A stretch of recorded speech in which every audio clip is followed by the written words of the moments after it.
Good evening, I'm Liyana Hassanel. Welcome to Bizworld. Foreign investors maintained their net buying spree on Malaysian equities for the second consecutive week, marking a net foreign inflow of 246.2 million ringgit.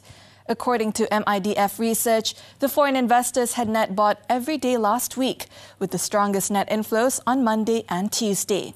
This was the strongest net buy that was seen since the week ended November 11, 2022.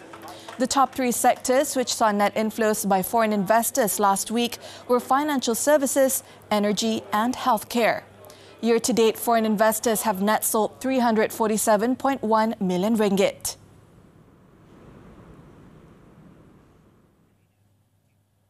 The Exporters Development Incentive Scheme, SIP2, announced in Budget 2023, will strengthen businesses as well as develop the business acumen of local entrepreneurs or exporters to international levels. Under the 1 billion ringgit SIP2 scheme, Exim Bank said it is set to offer exporters financing assistance, namely incentive for financing. The financing is given up to 10 million ringgit, while the rate is reduced by 1.5% for up to 7 years. In addition, the affordable funding rate would encourage exporters to find new markets for their products and further increase the capability of SMEs as exporting companies in the long term. It will also help exporters reduce their operating costs and increase their income at the same time.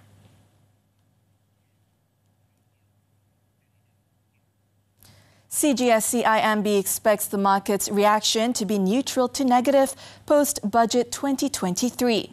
The high-income earners would be impacted by higher income taxes, higher taxes on luxury goods, and capital gains tax (CGT) on disposal of non-listed shares.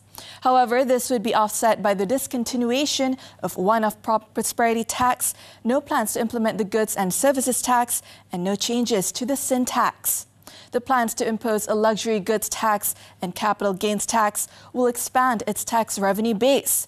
But this could potentially raise concerns in the market that the government could broaden the capital gains tax over time. Also, the introduction of CGT will lead to lower gains from the disposal of non-listed subsidiaries by listed companies in 2024. It is unclear if the plans to introduce CGT will boost merger and acquisition activities.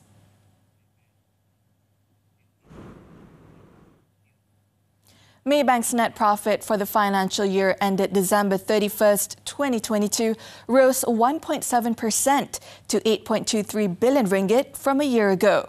The banking group attributed its performance to the increase in its group community financial services and group corporate banking and global markets. Its revenue stood higher at 50.91 billion ringgit compared with 45.96 billion ringgit previously. Also, allowances for impairment losses on loans, advances, financing and other debts decreased by 469.2 million ringgit to 2.19 billion ringgit as compared with 2021. On prospects, Maybank would continue to focus on opportunities for growth across its consumer and business segments within its ASEAN franchise.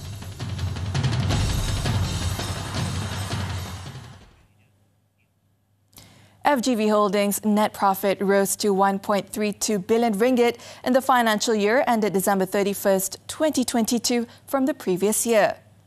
Its revenue surged to 25.56 billion ringgit in 2022, compared with 19.57 billion ringgit.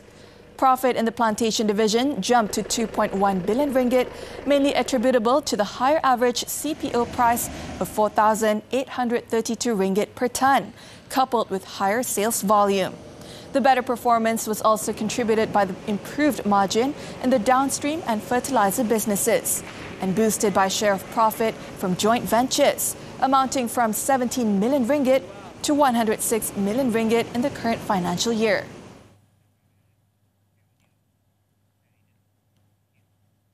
That's all the time we have for Bizworld. I'm Liyana Hassanel. Thank you for watching and keep tuning in to TV Tiga.